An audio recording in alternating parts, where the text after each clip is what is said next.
Mr. Gibson, I don't know who all.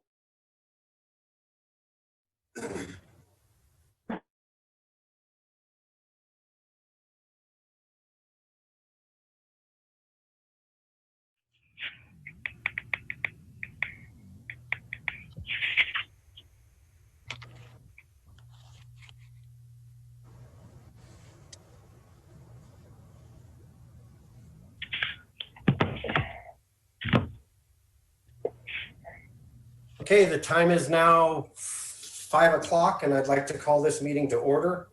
The board members are participating via Zoom meeting. I'd like to welcome those who are participating via Zoom and those watching the board meeting via live streaming. The link to the meeting is on the district webpage under Board of Education. The streaming will run through the end of the meeting. If the board is on break, the screen will fade to black and the sound will be muted. In the event there is a disruption in the audio portion, I'll pause the meeting until it is reestablished. I have Mr. Eloy Hidon participating via Zoom. Mr. Hidon, can you hear me? Yes, I can. I have Mr. Stephen Otero participating via Zoom. Mr. Otero, can you hear me? I can. Mr. Frank Otero participating via Zoom. Mr. Otero, can you hear me? Yes, I can. I have David Vickers participating via Zoom. Can you hear me, Mr. Vickers? Yes, I can. And you can hear me, Mr. Gibson. I can. Thank you. Mr. Gibson, would you please announce the meeting? I will. This meeting has been announced in accordance with the Open Meetings Resolution and is a legally constituted meeting of the Los Lunas Schools Board of Education. Thank you, Mr. Gibson. Mr. Vickers, will you lead us in the Pledge of Allegiance? Certainly. I pledge allegiance to the flag of the United States of America and to the republic for which it stands, one nation under God, indivisible, with liberty and justice for all. Liberty and justice for all. Thank you, Mr. Vickers.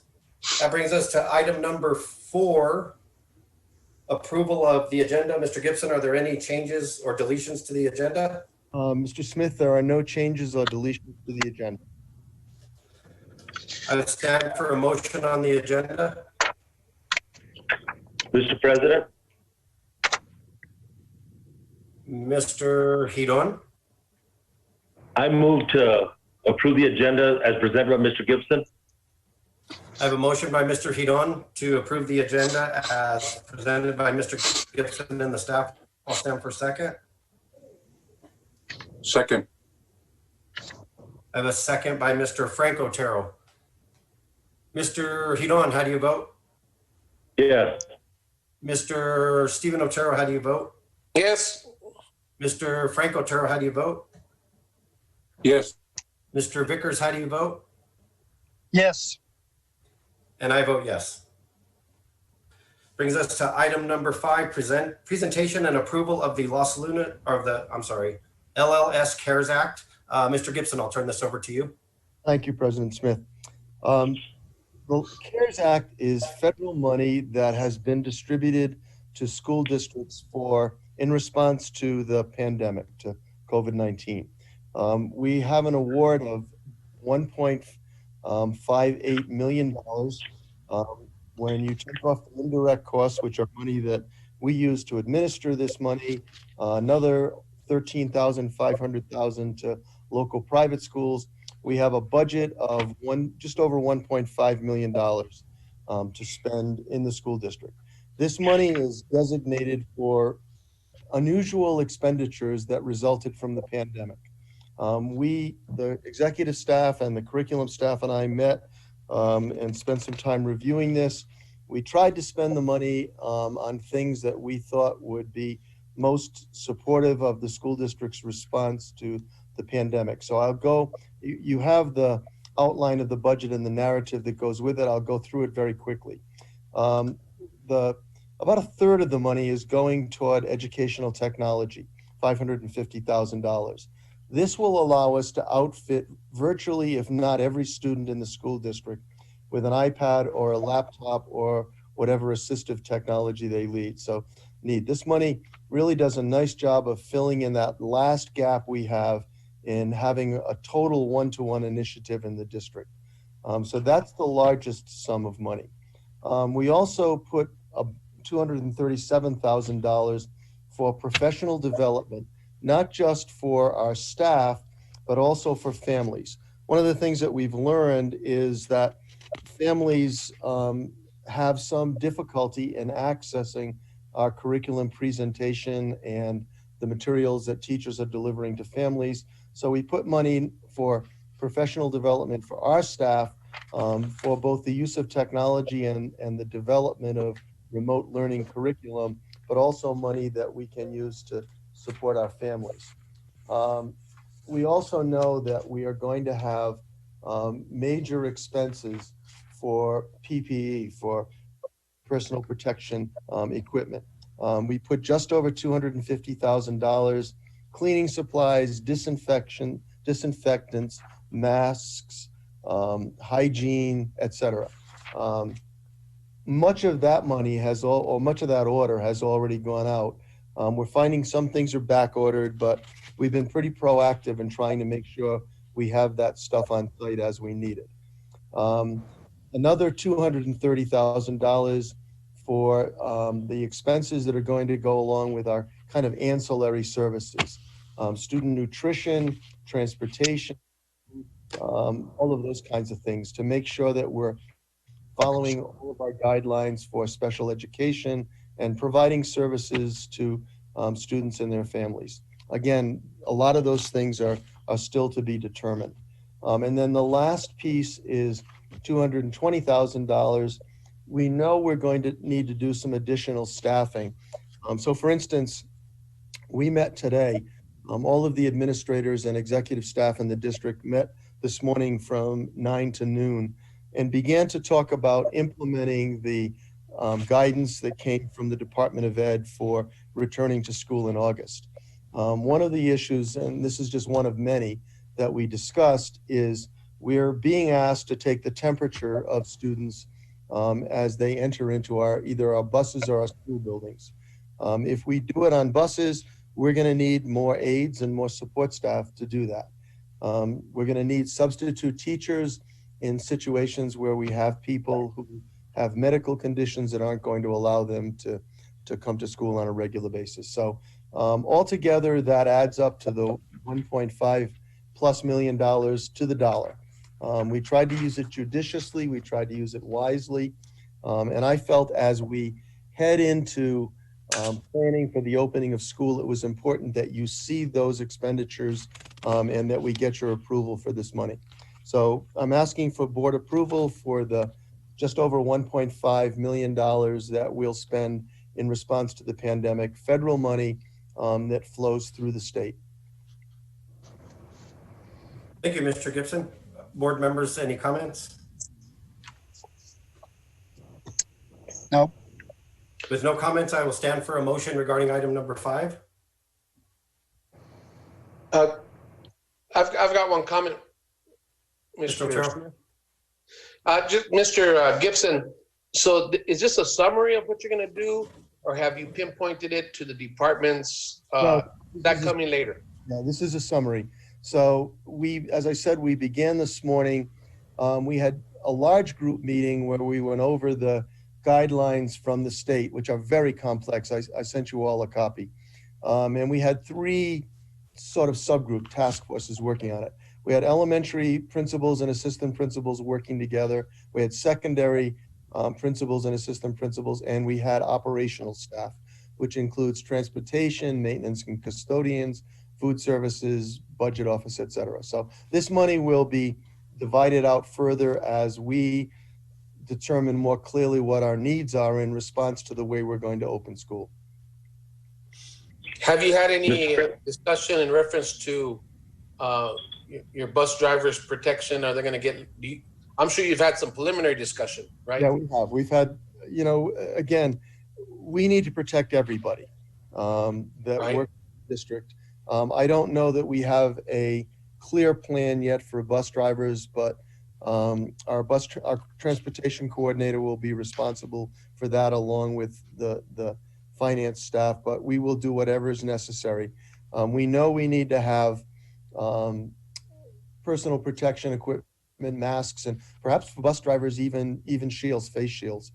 We need to have lots of disinfectant and things like that on the buses. So those details are to come, but we've talked about, at least in a preliminary way, about all of those things. Sounds good. I just want to take this one opportunity. I'm sure you guys have discussed what the Secretary of Education sent us as board members. Two conflicting things. They want to keep the social distancing in the classroom, but yet they're allowing 2 students per seat on the buses. Has there been discussion on your end from that for those? Again, preliminary discussion. So as I read those guidelines, there can be 2 students per seat if you do use every other seat. Or if you use every seat, 1 student. So social distancing still is in effect on those buses, but in 2 different schema. Okay. Mr. President, Mr. Hidon, at this time, I'd like to make a motion to accept the 1.58 million under the CARES Act, broke up 1, 2, 3, 4, 5 different ways. And that's a form of motion, but after, if there is a second, I'd like to have some discussion and debate on this. So follow up. I'll second that. I have a motion by Mr. Hidon to approve item number 5, the $1.58 million for the CARES Act. I have a second by Mr. Stephen Otero. You had some discussion, Mr. Hidon?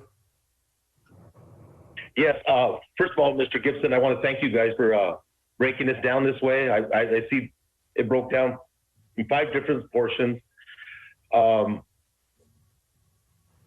And this is money given to us from the government, the CARES Act.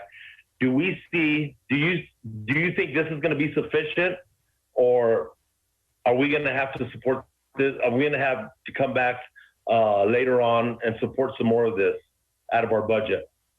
Well, I wish I could tell you, I wish I could give you a clear answer to that.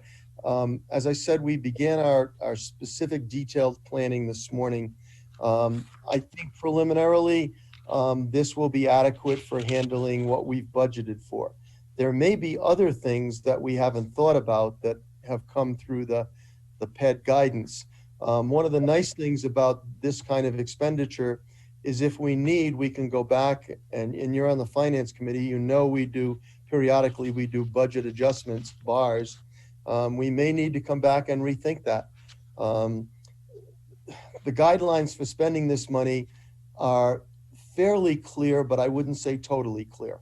So we're still looking for more guidance from PED. The preliminary guidance essentially says use this money to fill gaps in your budget caused by the pandemic. But given all of the vagaries in the state budgeting, maybe back to you with some budget adjustments. Okay, that was my only question that I have. And I want to thank you and your staff for the work they've done with it. Any more questions? Comments? So, Mr. Gibson, real quick, is this based on the hybrid schedule? Are we planning on? Yeah, we are required, the guidance from PED requires us to do a hybrid schedule. Okay. We had, as you can imagine, extensive discussion this morning in framing what that might look like. The only conclusion I can tell you that would be fair to give you at this time is I think we'll have a different hybrid model for middle and high school than we do from elementary school. Sure. That seemed to be the recommendation that grew today. But there's a ton of work still to be done to figure out how to do social distancing, how to bring kids back to school, how to deliver our curriculum, both in person and remotely. We're nowhere near giving you a final answer to that question, but I think we laid out some basic principles this morning. Absolutely. And again, I'll echo what Mr. Hidon said. You and your staff work very, very hard, and I appreciate the work that you're putting into this. Any more comments? So I have a motion by Mr. Hidon and a second by Mr. Stephen Otero. Mr. Hidon, how do you vote?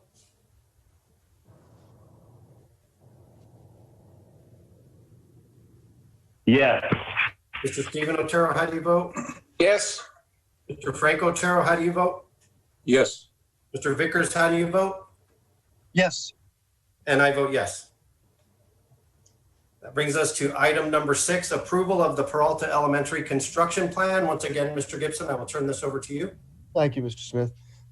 This is an issue that is an extension of a previous approval by the board. You've already approved the reconstruction of Peralta Elementary School, and we are well into the planning for that. The ed specs have been written for the building. Ed specs mean how much space is set aside for classrooms, library, gymnasium, office, all of the parts of a building. It is by formula from PSCLC, so there's not a lot of room for discussion, but you can make minor modifications. So the plan for Peralta Elementary School is underway with ed specs. We also have had a recent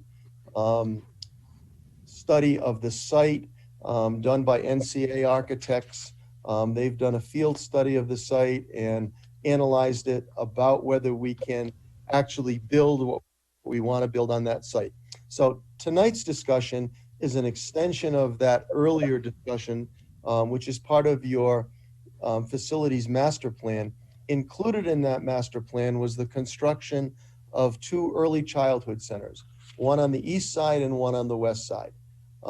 Because PSFA and PSCOC are willing to fund an early childhood center at the existing formula, which for this project would be 70 cents on every dollar, we thought it wise to include this right away, bring this proposal to you to add the early childhood center to this proposal and present it to PSCOC in our presentation in mid-July. So the site has been studied. It will support both the rebuild of the school and the early childhood center. There is an initial study of the actual physical dimensions of the building and what the inside will look like, the ed specs. And there's still more work to be done, but that work will be completed by our staff and by the staff from the architectural firms in PSCOC in the next month or so. You've already hired an architect, Derek Parrish, to do the work.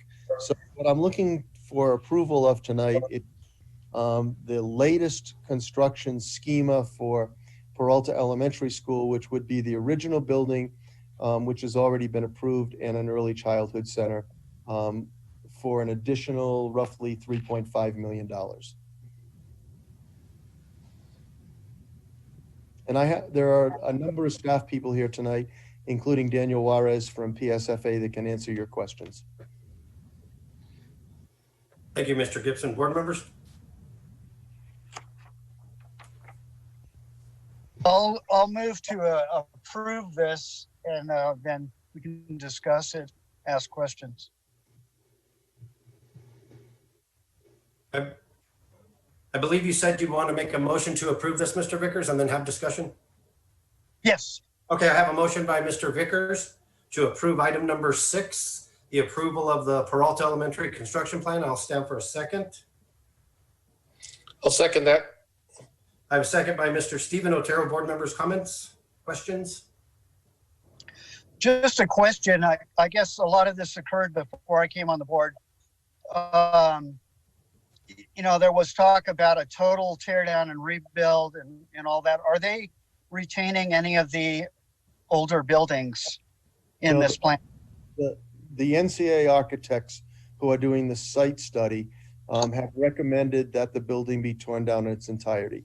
And I have their report, which I really just received a day ago, but I would be glad to share it with you, Mr. Vickers. But they did an analysis of the 1947 building, which is the original one, the 75 gymnasium edition, the 2002 administration cafeteria and library, and the, I think that's all, 1989 classroom edition. They recommended that it all be raised and the building rebuilt in its entirety. Based on Okay. that, That 1947 building, I just love that wood floor in there. I just think it's so cool. It's so nostalgic. I would love to have seen that somehow preserved. Well, when we took the wood floor out of Bosque Farms, we made some mementos for people. I'm sure we could do that for this one. Okay. So I've got a question, Mr. Gibson. And actually, I should let this go to Mr. Giron first because that's in his district. So I'll turn it over to Mr. Giron first. Thank you, Steve, for bringing the heat on me right away. Board, Mr. President, members of the board, Mr. Gibson, in January, when we first took office, I remember looking around to the crowd on an organizational meeting, and I looked at different people out there. And when I looked at those different people, I looked at their grandparents and their great-grandparents that served on this board. And some of those people on that board some of these great-grandparents were the ones who built that building. I really don't think they thought it was going to last 80 years, but I would like to see some of that building stay, but I also see the cost effectiveness making something work. I'll just read you. I have mixed emotions of what I want to do with that. Mr. President, Mr. President, Mr. Frank Otero. well, let me give you a little background on it. I guess to start with, it actually is in my district. Eloy's district. It starts on the south side of Molina Road. This project came 2 years ago. 2 years ago, we, for a period of time, there'd been a stagnant, after that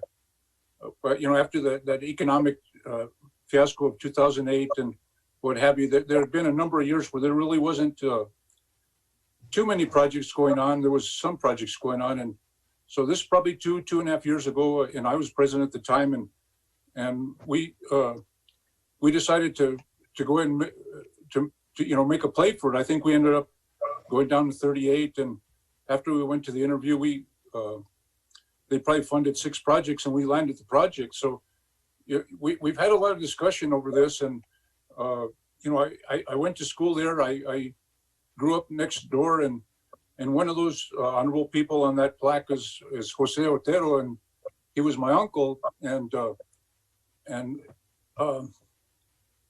this affects me just as much as anybody, if not more than anybody, because I have an awfully lot of family there, and we've had a lot of discussion. And so, I've gone over to look at that school. I went to that school. I mean, I have so many fond memories of that school. I mean, you can't compare it. But after going in there, in modern days, the best thing there is the wood floor and the wood doors and stuff. Other than that, it's in really bad shape. I went to the mechanical room, and there'd been roof leaks there. Even though they've taken care of the roof leaks, there have been a substantial amount of roof leaks and a lot of damage. And if any of you go over there, you'll see what I'm talking about. It washed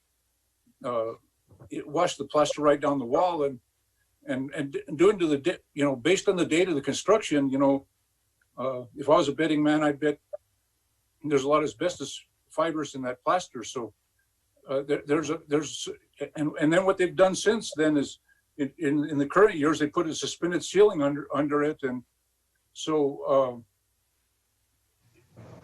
if you look at all the options, I mean, and you all are welcome to look at the options, but I've looked at them, and that was my job at one time, to deal with issues like that. And I can tell you, it's I would love to save it, but I don't think economically, I don't think it's salvageable. I think the expense of it would probably doom our project. And that's exactly what the report from NCA says. I'll just read you the first sentence. The original schoolhouse building has outlived its intended lifespan. The building was built in 1947 and is 73 years old. The expected lifespan of buildings is approximately 50 years. So this is a quarter of a century beyond its expected lifespan. They go into the mechanical failings, which you mentioned, Mr. Otero, the structural failings. The building's not in good shape. Mr. President, I still wasn't done yet, but the building's 80 years old. You can look at the names. Mr. Emiliano Sanchez is on there. That's family of my wife. My wife's father, after Velasquez, names on some of those buildings. But that building lasted 80 years. If you go down the street here and you look at Valencia Elementary, please don't hold me to exact numbers, but let's say the western portion of Valencia Elementary, if you draw a straight line, that west side is going to be 7.2 acres or something like that. Don't hold me to that. And then all of the property at Peralta's, I think, is another 1.5 acres bigger. Last 80 years, just been built, and let's put an addition here, let's put a portable here. I believe if we can go ahead and bring in the infrastructure there, we can go get a good plan. Peralta has fewer students than Valencia, but on the piece of property, you have more property in Peralta. So I think once we can get something done there, it'll work for the rest. I mean, I don't know, 40, 50, 60 years, who knows? It'd be nice to go ahead and remove some of that wood and some of those doors, and let's remember some of that stuff. I'm hoping we can use some of those things just so we can remember these last 80 years. But I agree. I think I know we have a lot of asbestos in there. We can only imagine how many kids and, family, neighbors went through that school through that asbestos. My kids went to that school. But I think it's our turn now to let's turn the page and let's, set the bar for the next 80 years with a new school.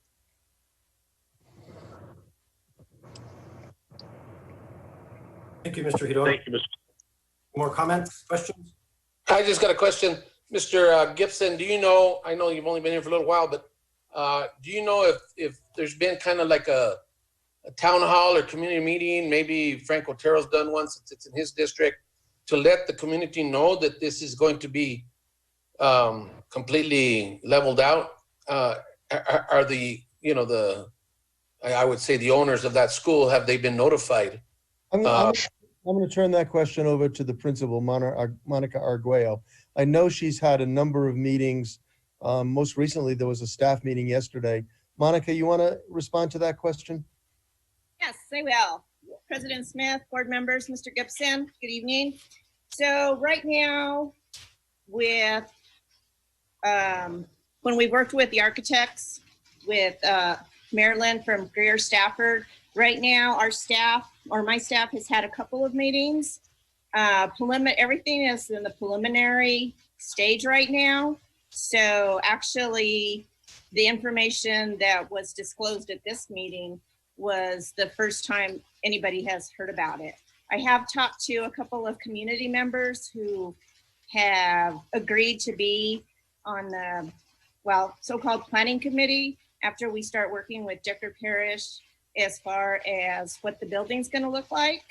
Yesterday, we had a staff meeting with Greer Stafford, and she sent out a survey so the staff can look at different buildings and kind of decide, what entrance did we like best? How were the buildings situated?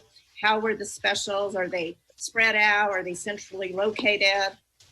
So in essence, we are just at the beginning stage. And Mr. Otero, there will be lots of community meetings Yes. to discuss this building as the design moves forward. So really you don't have, it's not set in concrete that we are going to, no pun intended, going to level the old section, or is it already set in concrete? The only way we would get money from, and Daniel, you can jump on and respond to this. The only way that we would get money for the rebuild of this school is to tear down the old school. I understand that. So I just think out of respect for the community, if the decision's been made, that they should be let know, or an article in the paper to have a meeting there at the school site, or just out of respect for the community. I'm sure a lot of community members don't know, and I could almost guess that those that didn't know or didn't find out or didn't read the paper and they see that building being torn down, they're going to be devastated. So I think we as a district should make every effort to let the community know that that building is going to be leveled. Great. I would like to see that happen. Yeah, I need to, first of all, probably need to let the staff know, what decisions have been made, and then definitely let the community know. Because anybody who's associated with Peralta or Peralta Elementary, they have fond memories. I mean, I started my student teaching there way back 23 years ago. So, yeah. And I have, talked about preserving those wood floors and the doors, most definitely, because you don't see those anymore on the girls and boys restrooms. We still have the original boys and girls sign. So, yeah, we need to keep those. Daniel, do you want to respond to the funding? Yeah, let's start at the beginning, and this was when the previous board was in your guys' positions. Get back to your mic a little bit. We're getting a A lot kickback. of feedback. Yeah. Is that better? Perfect. So what originally happened is that back in 2018, district applied for a replacement project for Peralta, which is what we call a standards-based project. So that's what we've been working through the planning on, which is we hired NCAA to do a feasibility study for Peralta and the the portable campus that house the Peralta students in construction. Right now they've completed that. Right now we have 100% complete of that feasibility study. There are some other things that they still need to provide to us. Excuse me. I don't know if it's the same for everybody, but we're not hearing nothing you're saying. I think we need everybody to mute, with the exception of Daniel. Is that better? Mr. Gibson? So Not working. further back, I think will work, Daniel. Is that better? Let's see. It might be your microphone. Try it again. Yeah, I'm seeing if I can, let's see. Let's see.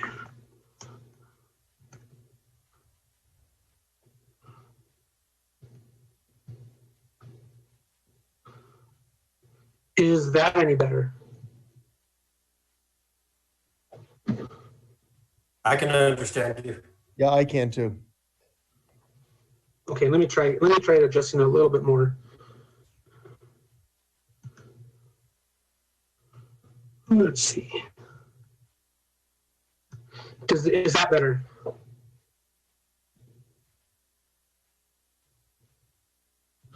So Daniel. So what I was saying is that I had received an award back in 2018, 2019 for full replacement of the entire campus, which was for 369 students at the time. And right now we're working through a feasibility study that the district has hired NCA for. And then we also have hired Greer Stafford to help us with an educational specifications report, which will all feed into us coming to a decision on what the building will look like, whether we replace the whole building or we retain parts of that or other parts of it. Right now, from what I've seen in that 100% feasibility study, is they're recommending that all buildings be torn down because of the difficulty it would be to add additions to those buildings that said the 2002 the build a new school around or incorporate that into a new school. And then, today, so the district has applied for a pre-K award, which would essentially fund a pre-K center at the school in addition to the placement project for 369 students. What the council and the SFA leadership has recommended or suggested to the district that we hold off on adding here in July or August, and instead have two sources of funding for the project, one for the replacement of the main school students Daniel, and the pre-K. Daniel, could you hold on? We can't understand a word you're saying, but I'm seeing if maybe you could mute your microphone and call into the meeting, and then they can just put your phone there. I'm just trying to find out if that's possible. This is one of the suggestions from the tech department. So let me see if that's possible.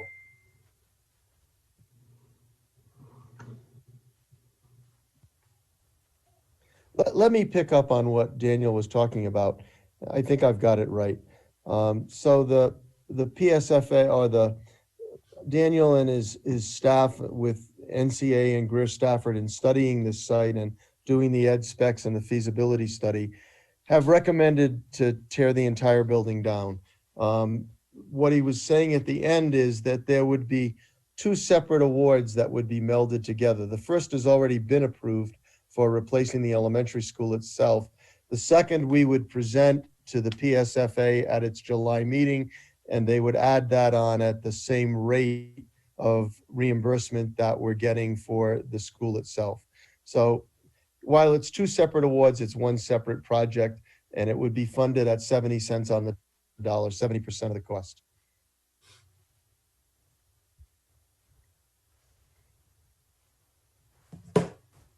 Mr. Smith, Mr. Hidon? we have a motion. We have a motion and a second already, right? Correct. Okay. So I have a couple of comments as well. I know that we're obviously all on the same page, and I agree with Ms. Arguello and everybody else that mentioned the wood floors and stuff. I would love to see that as the flooring for the main entrance to the school or something. As far as the boys and girls restroom signs, I mean, anything that we can put back into that school from the original school, I think would make it really, really good for us to remember Peralta as it once was. I believe that we have Daniel via phone. Is that correct, Daniel? Yes. Is that better? Okay. Yeah, it's much better. So did we have any more questions for Daniel or Mr. Gibson? Did you summarize?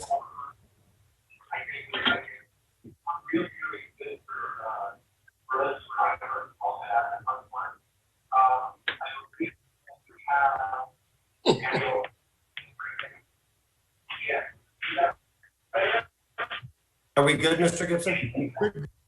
Mr. Smith. Sorry? Mr. Gibson, would you like to? Yeah, I can't even hear Mr. Gibson now. No, I think I'm on, Brian. Am I not? I can hear you now. Okay, yeah. Unless you have more questions, I think we're good. Board members, any more questions? I just have one comment. Mr. Stephen Otero. I just want, for the record, people to know, I'm not against throwing down the building. I know that PSCOC, PSFA have their guidelines that we need to follow, and we can appreciate the funding that they provide. The thing that I'm concerned with, and I would like to see if we can make every effort we can, is to notify the community of Peralta to let them know what the plans are before we bring a bulldozer in.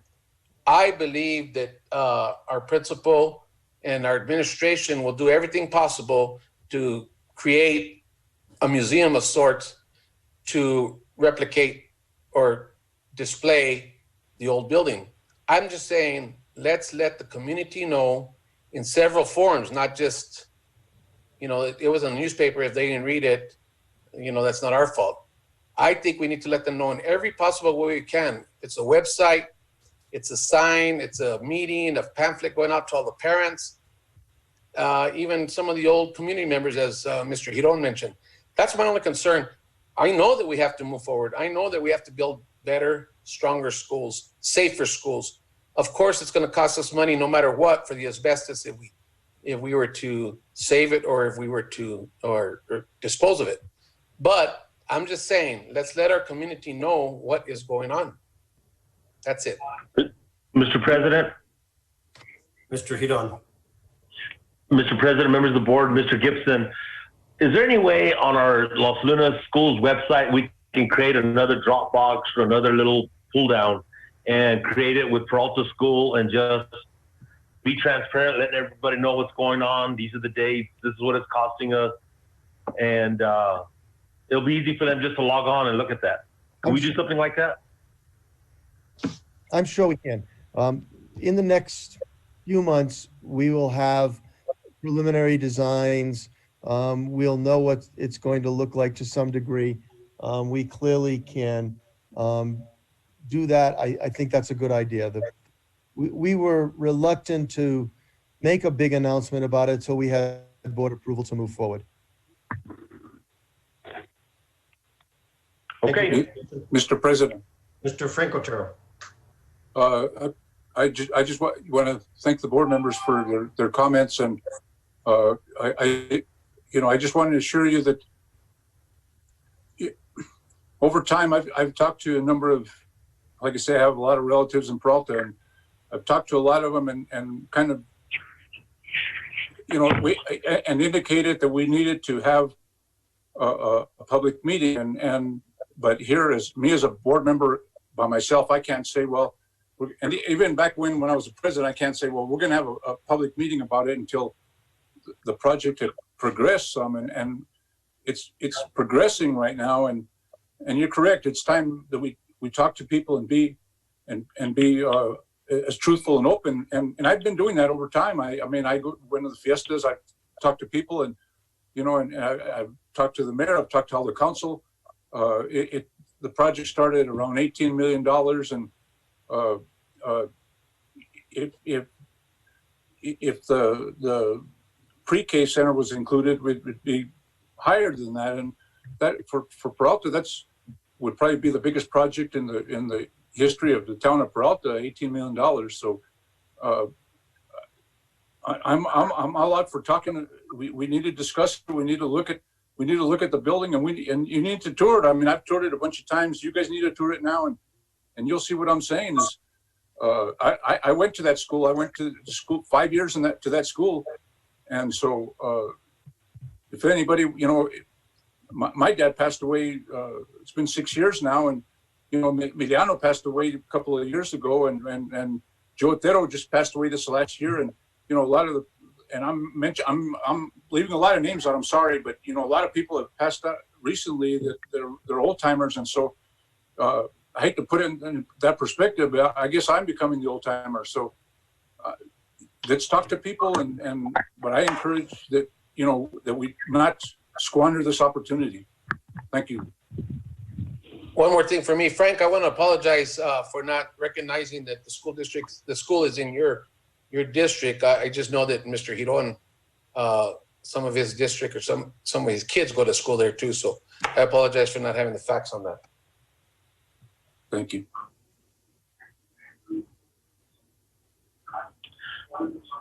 Any more comments, board members? So correct me if I'm wrong. I have a motion by Mr. Vickers to approve item number 6 and a second by Mr. Stephen Otero. Mr. Vickers, how do you vote? Yes. Mr. Frank Otero, how do you vote? Yes. Mr. Stephen Otero, how do you vote? Yes. Mr. Eloy Giron, how do you vote? Yes. And I vote yes. Thank you, gentlemen. Thank you, Mr. Smith. That brings us to item number 7, announcement of meetings. As allowed by the Open Meeting Act and District Open Meetings Resolution, on occasion, a quorum of board members attend the same function, including those held at school sites, at the district level, as well as sports functions, conferences, workshops, and trainings. Board members will refrain from discussing and/or acting on board issues in those settings. In addition, only official meetings are published, and if other meetings are scheduled, they will be announced in accordance with the Open Meetings Act. The meeting locations are dependent on mandates from the governor and the CDC. If need be, they will be held via Zoom. I would like to announce the following meetings. On July 13th, there will be an audit committee meeting at 9 a.m. The entrance meeting, it'll either be in the conference room or via Zoom. On July 14th, there will be a finance committee meeting in the conference room and/or Zoom at 4 p.m. And on July 21st, there will be a regular board meeting. There will be one regular board meeting in July in the boardroom and/or Zoom at 6 p.m.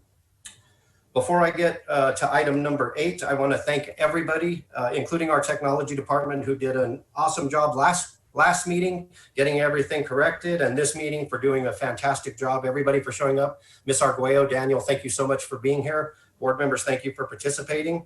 That brings us to item number 8, adjournment. I'll stand for a motion to adjourn. So moved. I have a motion by Mr. Stephen Otero to adjourn. Stand for second.